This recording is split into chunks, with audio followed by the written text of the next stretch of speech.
right. There's sọlẹ̀ náà ní Yoruba torí fídíò tí mo ṣe follow up sí Yoruba náà ni mo fi ṣe. So èyí tí ẹ gbọ́ Yoruba ẹ má bínú. My friends and families all over the world that doesn't speak Yoruba, please appeal to you. I need to do this in Yoruba because it's a follow-up video to earlier one I did in Yoruba, so I need to do this in Yoruba. Ẹ̀yin tèmi wọ́n ní kí ẹ jọ̀ọ́ kí ẹ dáríjì arábìnrin Yínká Aláṣeyọrí o. Arákùnrin yìí ó pẹ̀lú àwọn tí wọ́n ń drag rẹ̀ o ní ẹnu ọjọ́ mẹ́ta yìí, ṣùgbọ́n arákùnrin yìí ti sọ wípé òun ti gbẹ̀bẹ̀ rẹ̀ o. Ó ti dà báyìí, ọ̀kan lára àwọn tó ń drag Yínká Aláṣeyọrí ti sọ wípé òun ti gbẹ̀bẹ̀. Ẹ̀yin tèmi ẹ jẹ́ ká gbọ́ látẹnu arákùnrin yìí fúnra rẹ̀. Lórí ọ̀rọ̀ Yínká náà ṣe ni Yínká Aláṣeyọrí. Èèyàn kan tàgì fídíò kan sí mi tó fi hàn mí pé ó apologize pé kí wọ́n dáríjì òun fún fídíò tó ń ṣe. Kò sí ṣòro Yínká. Àwa ò wish ẹ pé kó jábọ̀, a ò dẹ̀ wish ẹ bad.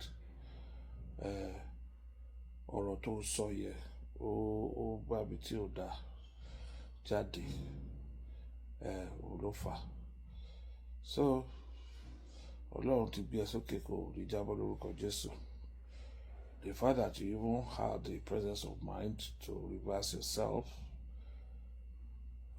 speaks a lot about you, and it gives a different impression about your person, because a lot of people will still arrogantly be pushing that stupid narratives. Sure, Yínká, we're not here. The price you are paying is the price of fame.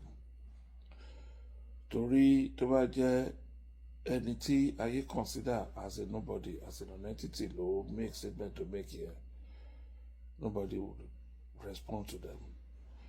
But torí pé Ọlọ́run ti gbé ẹ dé level kan nínú ayé, ìwọ náà ti ní voice, òun ló fà. So mo rò pé ó yẹ kí eléyìí jẹ́ àríkọ́gbọ́n kan pàtàkì fún ẹ. Kí ìwọ náà mọ̀ wípé ìwọ náà ti débì kan nílé ayé. Ọlọ́run ti gbé ẹ débì kan tó jẹ́ pé tí ìwọ bá sọ̀rọ̀, ó bá receive attention. Fún ìdí èyí, máa ṣọ́ra kó tó sọ̀rọ̀.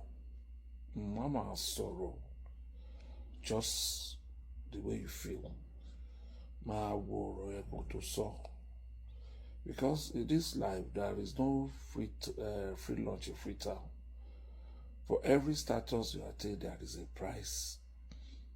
Price here, no, we don't pay. You see, price of fame. Mo dẹ̀ gbàládùra lẹ́kọ̀ọ́ sí pé Ọlọ́run tó ti gbé ẹ ga kò ní jẹ́ ká yé já ẹ bọ́ ò ní jábọ́ lórúkọ Jésù. Ire o.